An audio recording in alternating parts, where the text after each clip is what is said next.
নমস্কার, আমি তন্ময় দাস, একজন মেডিকেল রিপ্রেজেন্টেটিভ।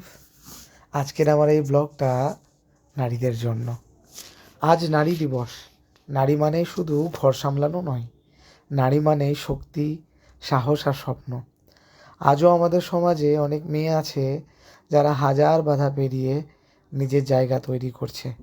যেমন আজকের এই খবর মুর্শিদাবাদের মেয়ে সানা আজমির জন্য। 2025 সালের union public service commission UPSC পরীক্ষায় অল ইন্ডিয়ায় 764তম স্থান অর্জন করেছে। ছোট শহর বা গ্রামের মেয়েরাও যে বড় স্বপ্ন দেখতে পারে আর সেই স্বপ্ন সত্যি করতে পারে, তারই প্রমাণ এই সাফল্য। নারী মানে দুর্বলতা নয়, নারী মানে শক্তি, নারী মানে অসম্ভবকে সম্ভব করার গল্প। সবাইকে জানাই নারী দিবসের অনেক শুভেচ্ছা। সব নারীর স্বপ্ন পূরণ হোক। একজন নারী এগিয়ে গেলে পুরো সমাজ এগিয়ে যায়।